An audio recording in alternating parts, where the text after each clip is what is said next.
Я мечтаю увидеть, как создаются мультики. Тимур Галиевның иң зур хыялы тормышка ашты. Ул телевизордан яратып караган геройларының ничек барлыкка килүен үз күзләре белән күрде.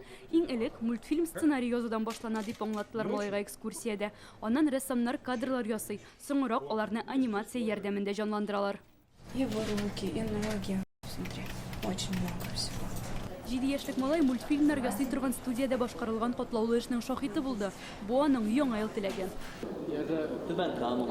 Теләкләр чыршысы акциясе авыр хәлдә калган балаларның хыялларын тормышка ашырырга ярдәм итә. Тимур инде 5 ел шикәр чире белән авырый. Теләген махсус хатка язган. Оештыручылар аны чыршыга элеп куя. Һәм аны Минтимер Шәймиев алып укыган. Татарстанның дәүләт киңәшчесе малайга татар мультфильмнары студиясенә экскурсия бүләк итә.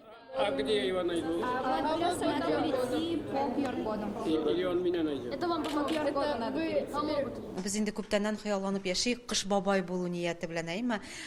Мультфильмнарны бүләк итү, мультфильмнарны ясау, кешене шатландыру, безнең балаларыбызны шатландыру булай дип, кыш бабай кебек. Ә бусы инде чын мәгънәсендә Минтимер Шәриповичның Шәймиев буйрыгы буенча менә балаларны куандыру, ул безнең өчен зур горурлык. Без моны рәхәтләнеп кабул иттек. Смотри прямо в эту дырочку.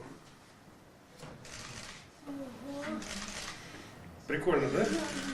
Тимурны анимация тарихы белән таныштырдылар. 150 ел элек мультфильмнар нинди булган һәм аларны ничек төшергәннәр. Хәзер малай бу сорауга җавапны белә. Ул хәтта үзенең персонажын ясап карады. Тимур яраткан песи белән этен берләштерә. Аңа үзенчәлекле котопес дип исем дә куша.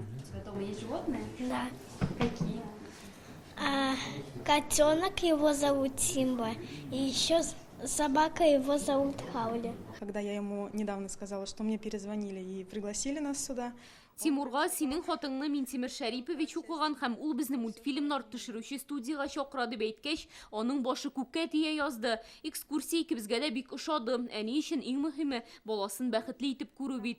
Бүген улымның күзләре балкый иде. Республика җитәкчелегенә мондый мөмкинлекләр балаларыбызга игътибарлы булулары өчен рәхмәт. ребенок счастлив, но мама тоже. Истәлеккә Тимурга Казан тарихы һәм татар әкиятләре китапларын бүләк иттеләр. Ләна Бәхтиева, Рамзил Гарипов, Яңа гасыр каналы.